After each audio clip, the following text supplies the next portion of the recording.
இயேசுவுக்குள்ளாக மீண்டுமாக உங்களை சந்திப்பதிலே நாங்கள் மிகுந்த மகிழ்ச்சி அடைகிறோம். புதிய ஆரம்பம் என்கின்ற இந்த நிகழ்ச்சியின் மூலமாக ஒவ்வொரு வாரமும் உங்களை சந்திக்க ஆண்டவர் கொடுத்திருக்கும் இந்த மேலான பாக்கியத்திற்காக ஸ்லாக்கியத்திற்காக மீண்டுமாக என்னுடைய உள்ளத்தின் ஆழத்திலிருந்து ஜீவனுள்ள தேவனை ஸ்தோத்திரிப்பதிலே நான் மிகுந்த மகிழ்ச்சி அடைகிறேன். எனக்கு அருமையான தேவனுடைய பிள்ளைகளே, ஒவ்வொரு வாரமும் ஆண்டவருடைய பிரசன்னத்திலே அவருடைய பரிசுத்த நாளிலே அவருடைய வார்த்தையை நாம் கேட்பது ஆண்டவர் நமக்கு கொடுக்கும் ஒரு மேலான பாக்கியமாக இருக்கிறது. இன்றைக்கும் ஒரு மிக முக்கியமான சத்தியத்தை நாம் ஆராய்ந்து படிக்கத்தக்கதாக இருக்கிறோம். புதிய ஏற்பாட்டிலே அதிலும் குறிப்பாக யோவான் ஸ்தானகன் சொன்ன ஒரு சின்ன வார்த்தை, அந்த வார்த்தை ஒரு மேன்மையான சத்தியத்தை உள்ளடக்கினதாக இருக்கிறது. நான் சிறுக வேண்டும், அவர் பெருக வேண்டும் என்கின்ற இந்த வார்த்தையிலே எவ்வளவு மேன்மையான கிறிஸ்துவ குணம் உள்ளடங்கி இருக்கிறது என்பதை நீங்களும் நானும் அறிந்து கொள்ள வேண்டியவர்களாக இருக்கிறோம். கண்களை மூடி ஜெபம் செய்து ஆண்டவருடைய பிரசன்னத்திலே நம்மை நாம் ஒப்பு கொடுத்து இந்த வார்த்தைகளை நாம் தியானிப்போம். மகாவல்லமையும் கிருபையும் அன்பும் தயவும் உள்ள எங்கள் ஆண்டவரே, இந்த பரிசுத்தமான வேலைக்காக நாங்கள் உம்மை ஸ்தோத்திரிக்கிறோம், உம்மை துதிக்கிறோம் ராஜா. கர்த்தர் எங்களுக்கு ஜீவனையும் சுகத்தையும் பலத்தையும் நல்லீவுகளை கொடுத்திருப்பதற்காக நாங்கள் உம்மை ஸ்தோத்திரிக்கிறோம் ராஜா. இந்த நாளிலும் நீர் எங்களுக்கு வேண்டிய மன்னாவை உம்முடைய ஆவியானவர் மூலமாக கொடுக்கும்படியாக ஜெபிக்கிறோம். பேசுகிறது நீங்கள் அல்ல, பிதாவின் ஆவியானவர் உங்களிலிருந்து பேசுவார் என்று சொன்ன வாக்கின்படியே இந்த எளியவனை மறைத்து உம்முடைய பிள்ளைகளுக்கு வேண்டிய சத்தியத்தை கர்த்தர் நீர் கொடுக்கும்படியாக ஜெபிக்கிறோம். இதோ இந்த சத்திய வசனங்களை கேட்கும் பிள்ளைகளுடைய இருதயத்தை உம்முடைய அன்பினால் நீர் நிரப்பும். உம்முடைய ஆவியானவர் வல்லமையாக உம்முடைய பிள்ளைகளுடைய இருதயத்திலே கிரியேட் செய்யட்டும் ராஜா. நீர் மாத்திரம் மகிமைப்பட வேண்டும், மனுஷர்களாகிய நாங்கள் எப்பொழுதும் சிறுக வேண்டும். நன்மைகளை கிறிஸ்து இயேசுவின் மூலமாய் கேட்கிறோம் எங்கள் பரலோகத்தின் நல்ல பிதாவே, ஆமென். 2 கிறிஸ்தவ சகோதரர்கள் இருந்தார்கள். அவர்கள் இருவருக்கும் ஒரே தொழில்தான். என்ன அப்படின்னா, 2 பேரும் ஒரு பார்பர் ஷாப் தனித்தனியாக வச்சுருந்தாங்க, முடி வெட்டுகிற அனுபவம். இதில் முதல் சகோதரன் டேவிட் என்று சொல்லக்கூடியவன் ஜார்ஜை பார்த்து அடிக்கடி பொறாமைப்பட்டது உண்டு. ஏனென்றால் அதிகமாக டேவிடுடைய கடைக்கு வராமல் ஜார்ஜோடைய கடைக்கு அதிகமான வாலிபர்களும் சரி, வயதிலே முதிர்ந்தவர்களும் சரி, அவனுடைய கடைக்கு அதிகமாக போகிறது உண்டு. ஆனால் இந்த டேவிட் மிகுந்த பிரயாசம் எடுத்து எப்படி ஆகலாம் நிறைய கஸ்டமர்ஸ் என்கிட்டையும் வரணும், என்கிட்ட வரவங்களும் நிறைய பேர் வந்து முடி வெட்டணும் என்பது அவனுடைய வாஞ்சியாக இருந்தது. அதுக்காக அவன் ரொம்ப சின்சியராக ஜெபிப்பான்.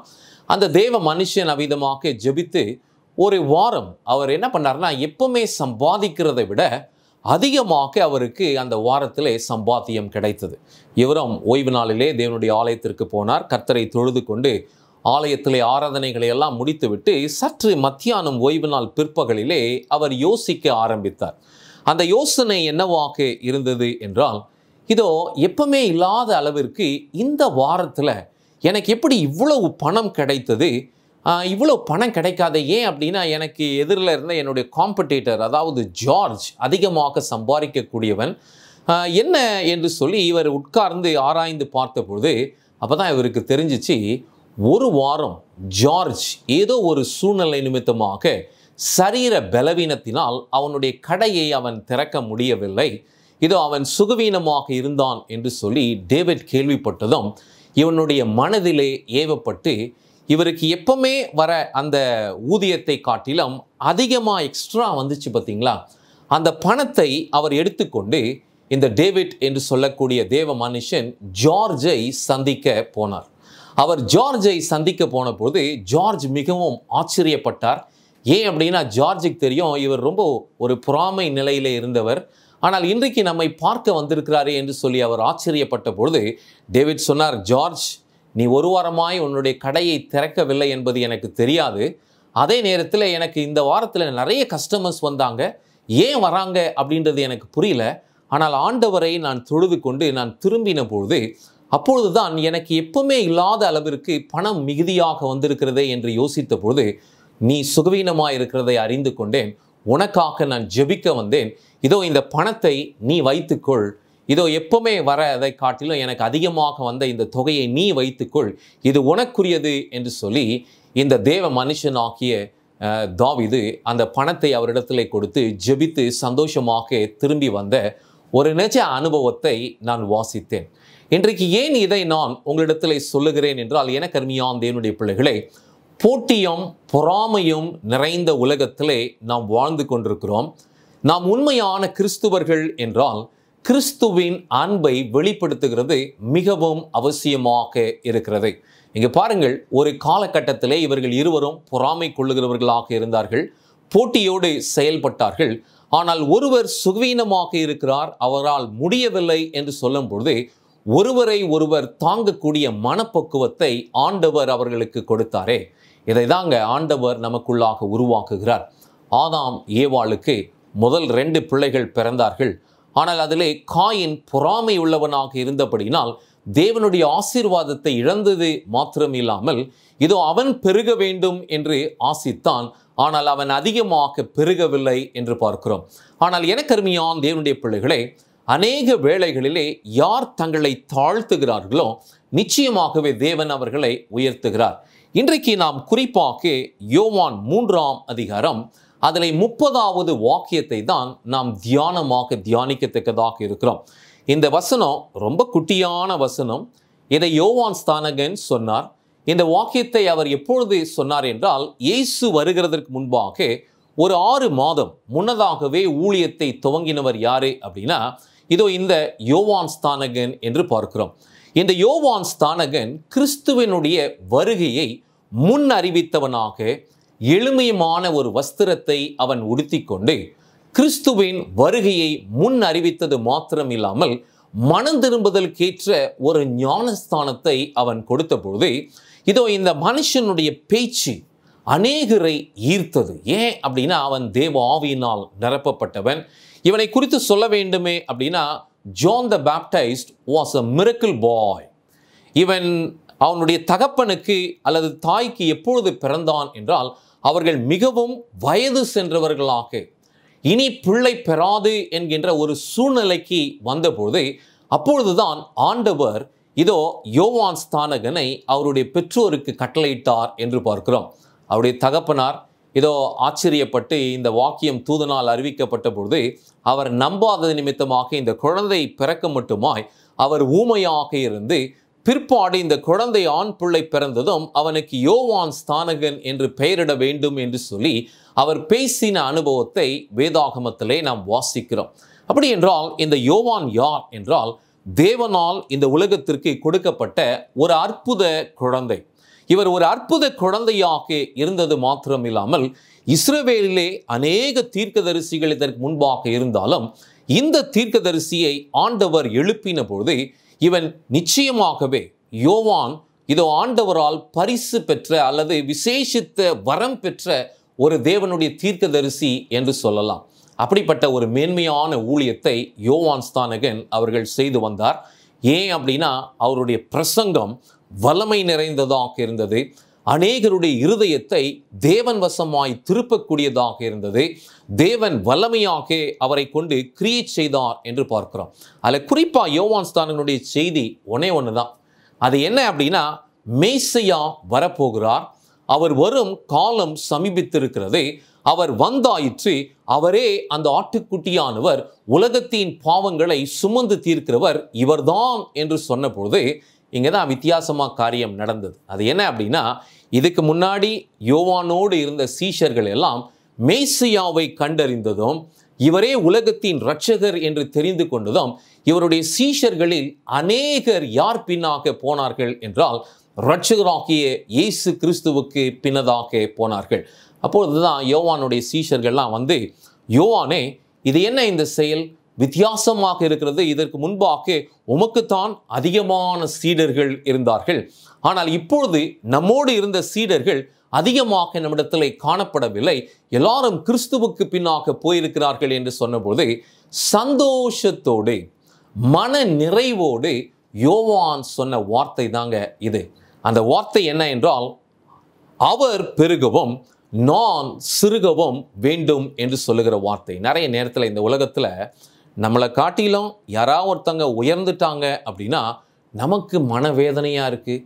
நம்ம கூட தான் வந்தாங்க, நமக்கு பின்னாடி தான் வந்தாங்க, ஆனால் இன்றைக்கி அவங்க வீடு கட்டிட்டாங்க, அவங்களுக்கு வேண்டிய எல்லா நன்மைகளையும் ஆண்டவர் கொடுத்திருக்கிறார், ஆனால் நமக்கு கிடைக்கலையே என்கின்ற ஏக்கம் நிறைய மனுஷர்களுக்குள்ளாக இருந்து அது பொறாமை குணமாக மாறி அவர்களை மாய்த்து போடுகிறதற்கு ஏதுவாக அந்த துர்க்குணம் கிரியை செய்கிறது என்று பார்க்கிறோம்.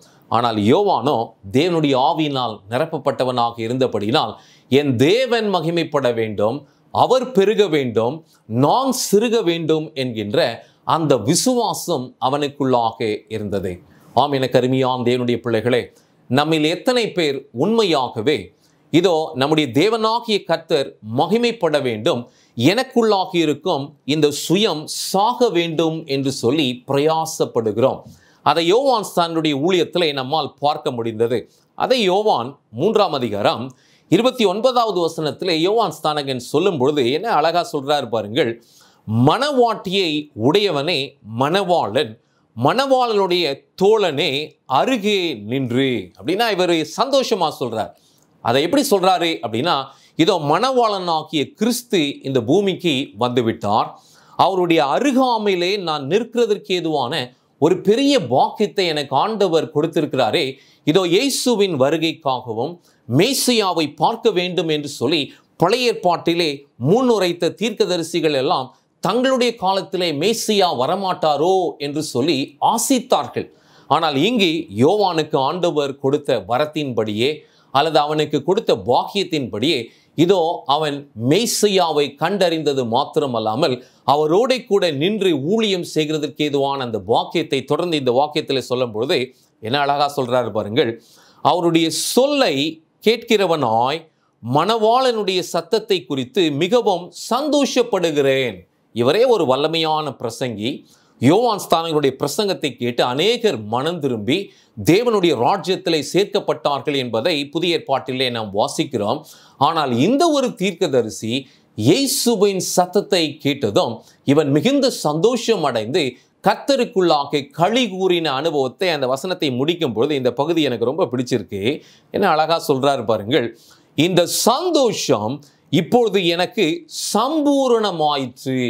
ஆம், எனக்கு அருமையான தேவனுடைய பிள்ளைகளே, நம்முடைய வாழ்க்கையில கூட சுயமான காரியத்தை நாம் அனுபவிக்க முற்படும் பொழுது சந்தோஷம் நிறைவாகாதுங்க. ஆனால் நம்முடைய தேவனுக்காகவும் நமக்காக இறங்கி ஆட்கொண்டு சகலத்தையும் செய்யும் தேவனுக்காக நம்முடைய எல்லா காரியங்களையும் நாம் தியாகம் செய்து தேவனை முதன்மையாக நாம் வைத்து நாம் செய்யும் காரியங்களை நாம் செய்வோமே என்றால் நிச்சயமாகவே இந்த சந்தோஷம் நமக்குள்ளாக நிறைவாகும். யோசித்து பாருங்கள். இந்த யோவான் ஸ்நானகன் ஒரு வல்லமையான பிரசங்கி, மகத்தான ஊழியத்தை செய்தவன். இவனை பார்க்கும்படியாக உலகத்தின் பல பகுதிகளிலிருந்து யோர்தான் நதி அருகிலே வந்தது மாத்திரம் இல்லாமல் இவனுடைய பிரசங்கத்தினால் ஈர்க்கப்பட்டு தங்களுடைய பாவங்களை மறைக்காமல் அறிக்கை செய்து ஞானஸ்தானம் பெற்று யோவானோடு சீடர்களாக இருந்தவர்கள் இப்பொழுது இயேசுவுக்கு பின்னாக போயிருக்கிறார்கள் என்று சொல்லி அவருடைய சொந்த சீடர்கள் வந்து கேட்டு வெசனமடைந்து, யோவானே இது ஏன் இவ்விதமாக சம்பவிக்க வேண்டும் என்று சொன்னபோது இவருக்கு துளி கூட கவலை இல்லை என்பதை நாம் பார்க்கிறோம். அதில் குறிப்பாக நீங்கள் வேதாகமத்தை நன்றாக வாசித்தீர்கள் என்றால் அந்திரேயும் சரி யோவானும் சரி இதோ இயேசுவை பின்பற்றுகிறதற்கு முன்பாக அவர்கள் யோவான் ஸ்நானகனுடைய சீஷர்களாக இருந்தார்கள் என்று நாம் பார்க்கிறோம். எனக்கு அருமையான தேவனுடைய பிள்ளைகளே, நம்முடைய அன்றாட வாழ்க்கையிலே ஏற்ற தாழ்வுகள் அவ்வப்பொழுது சம்பவிக்கிறது. ஆனால் நம்மோடு கூட இருந்தவர் நம்மை காட்டிலும் ஒருவேளை தாழ்ந்தவராக இருந்திருக்கலாம். திடீரென்று ஒரு உயர்வை அவர் பெற்றுக்கொள்ளும் போது பொறாமை நமக்குள்ளாக வருகிறது என்றால் நாம் தேவனுடைய பிள்ளைகளுடைய குணத்தை நாம் வெளிப்படுத்த முடியாது. நாம் உண்மையான தேவனுடைய பிள்ளைகள் என்றால் இதோ மற்றவர்கள் உயரும் பொழுது அல்லது மற்றவர்கள் ஆசீர்வாதத்தை அடையும் பொழுது அதை குறித்து எண்ணி நாம் சந்தோஷப்படக்கூடிய பிள்ளைகளாக இருக்க வேண்டும். ஏன் அப்படின்னா, நம்மை ரட்சிக்கிறதற்காக கிறிஸ்து முற்றிலுமாக எல்லாவற்றையும் தியாகம் செய்து நமக்காக அவர் இறங்கி வந்தாரே என்றால், இதோ எவ்வளவு ஒரு மேன்மையான மீட்பை உங்களுக்காகவும் எனக்காகவும் அவர் கொடுத்திருக்கிறார். இதை யோவான் ஸ்நானகன் நன்றாக உணர்ந்தார். அதில் குறிப்பாக அதே யோவான் 3ஆம் அதிகாரத்தில் ரொம்ப முக்கியமான ஒரு வார்த்தையை சொல்றார். அந்த வார்த்தை எங்க அப்படின்னா 27வது வசனத்தில் இருக்கிறது. அந்த வாக்கியத்தை நாம் வாசிப்போமே. யோவான் பிரதியுத்தரமாக, பரலோகத்திலிருந்து ஒருவனுக்கு கொடுக்கப்பட்டால் ஒழிய அவன் ஒன்றையும் பெற்றுக்கொள்ள மாட்டான். இன்னைக்கு நம்ம நிறைய ஆசீர்வாதங்களை வைத்திருக்கிறோம். இது ஏதோ தானா நம்ம கிட்ட வந்துருச்சு அப்படி அல்ல. ஒன்று தேவன் அனுமதி கொடுத்திருக்க வேண்டும், அல்லது தேவன் நம்முடைய கிரியைகளை அங்கீகரித்து நம்மை ஆசீர்வதித்து இருந்தால் மாத்திரமே இதை நாம் பெற்றுக்கொள்ள முடியும். அதில் குறிப்பாக இங்கு யோவான் ஸ்நானகன் அவருடைய சீஷர்களுக்கு என்ன சொல்றாரு அப்படின்னா, இவ்வளவு பெரிய ஒரு ஊழியத்தை நான் செய்கிறேனே, இது எனக்கு தானாக வரவில்லை, அல்லது என்னுடைய கையின் பிரயாசத்தினாலோ, அல்லது என்னுடைய ஞானத்தினாலோ, அல்லது என்னுடைய யுக்தியினாலோ இதை நான் செய்தேன் என்று நீங்கள் நினைக்காதிருங்கள். இதை பிதாவாகிய தேவன் எனக்கு வரமாக கொடுத்தார். வனாந்திரத்திலே கூப்பிடுகிறவனுடைய சத்தமாக இருக்கும்படியாக என் தாயின் கருவிலே கர்த்தர் என்னை நியமித்து என்னை பிரித்தெடுத்து இந்த உன்னதமான ஊழியத்திற்கு அவர் என்னை அழைத்தபடியினால் இவைகள் எனக்கு கொடுக்கப்பட்டிருக்கிறது. ஆனால் அவருடைய குமாரருக்கு இன்னும் மகத்தான காரியங்களை அவர் கொடுத்திருக்கிறார். அவர் இறங்கி வந்து மனுகுலத்தை ரட்சிக்கிறதற்கு ஏதுவாக அவர் செய்யும் அந்த வல்லமையான ஊழியத்தின் நிமித்தமாக உலகம் அவர் பின்னாக செல்லும் என்பதை யோவான் ஸ்நானகன் அறிந்தவராக, இதோ நான் சிறுக வேண்டும், அவர் பெருக வேண்டும். ஏன் அவர் பெருகணும் அப்படின்னா, இன்றைக்கு அநேக தேவனுடைய பிள்ளைகள் இயேசுவை அறியாமல் மாண்டு கொண்டு இருக்கிறார்கள். கிறிஸ்து பெருகும் பொழுது கிறிஸ்துவின் ராஜ்யம் விரிவாகும்.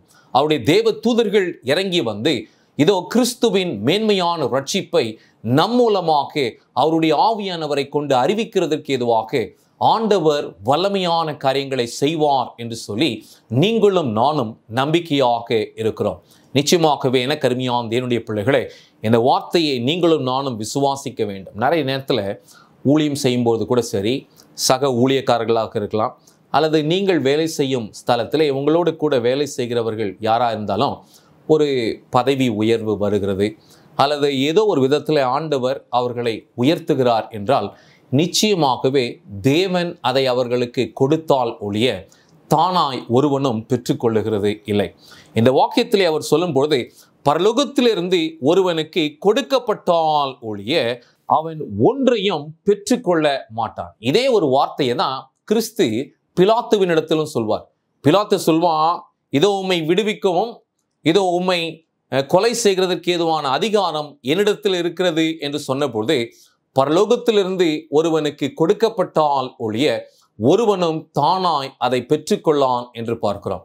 இன்றைக்கு ஒருவேளை நம்மகிட்ட ஞானம் இருக்கலாம், அறிவு இருக்கலாம், மிகுதியான ஆஸ்தி இருக்கலாம், பதவி இருக்கலாம். இவைகள் எதுவாக இருந்தாலும் நாம் அறிய வேண்டிய ஒரு பேருண்மை என்ன அப்படின்னா, இவைகளை தேவன் நம்முடைய வாழ்க்கையிலே கொடுத்திருக்கிறார். பரலோகம் நமக்கு இந்த அதிகாரத்தை கொடுக்கவில்லை என்றால் நாம் தானாக ஒன்றையும் செய்ய முடியாது என்பதை நாம் அறிந்து கொள்ள வேண்டும். இந்த வாக்கியத்தை யோவான் அவருடைய சீஷர்களுக்கு ஏன் சொன்னாரு அப்படின்னா, 3 மிக முக்கியமான காரியத்தை அவர் சொல்லுகிறார். முதல் காரியம் என்ன அப்படின்னு நீங்க நல்லா கவனிச்சீங்கன்னா, கிறிஸ்து வார்த்தையானவர், அவர் வார்த்தையாக இருந்து மாம்சத்திலே வெளிப்பட்டு வந்திருக்கிறார். ஆனால் நானும் அவருடைய வெறும் சத்தமாக இருக்கிறேன். முதல் வித்தியாசத்தை அவருடைய சீஷர்களுக்கு காண்பிக்கிறார். அப்படின்னா இன்னைக்கு நீங்களும் நானும் ஜீவனை பெற்றிருக்கிறோம். அந்த ஜீவன் யார் மூலமாக நமக்கு கிடைக்கிறது என்றால், நம்முடைய இரட்சகராகிய இயேசு கிறிஸ்துவின் மூலமாக நமக்கு அது கிடைக்கிறது. யோவான் தன்னை குறித்து சொல்லும் பொழுது, நான் வெறும் சத்தம் தான். நிறைய நேரத்தில் இந்த சத்தம் ஏதோ அர்த்தமில்லாத வார்த்தைகளோடு வெளிப்படுமே என்றால் அந்த சத்தத்தினால் யாதொரு பிரயோஜனமும் இல்லை. ஆனால் இதோ யோவானுடைய சத்தம் எப்படிப்பட்ட சத்தமாக இருந்தது என்றால், கிறிஸ்துவை பற்றிய பேருண்மை நிறைந்த சத்தமாக இருந்தது. அவரை அடையாளம் கண்டுபிடித்து அவரை உலகத்திற்கு அடையாளம் காண்பித்த ஒரு மேன்மையான பணி இந்த ஊழியக்காரனுக்கு ஆண்டவர் கொடுத்தார்னா எவ்வளவு ஒரு மேன்மை பாருங்க. எத்தனையோ தீர்க்கதரிசிகள் இயேசுவை குறித்து முன் உரைத்திருக்கிறார்கள். அவர்கள் மரித்து போயிருக்கிறார்கள். ஆனால் மேசியாவை சரியாக அடையாளம் கண்டுபிடித்து இந்த உலகத்திற்கு அவர் காண்பித்திருக்கிறார் என்றால் எவ்வளவு ஒரு மேன்மையான ஊழியம். அதே நேரத்தில் அவர் ரெண்டாவது வித்தியாசத்தை சொல்றார். அந்த ரெண்டாவது வித்தியாசம் என்ன அப்படின்னா, இயேசு கிறிஸ்து யார் அப்படின்னா அவர்தான் மணவாளன். மணவாட்டியாகிய திருச்சபை அவரை மாத்திரமே நோக்கி பார்க்க வேண்டும்.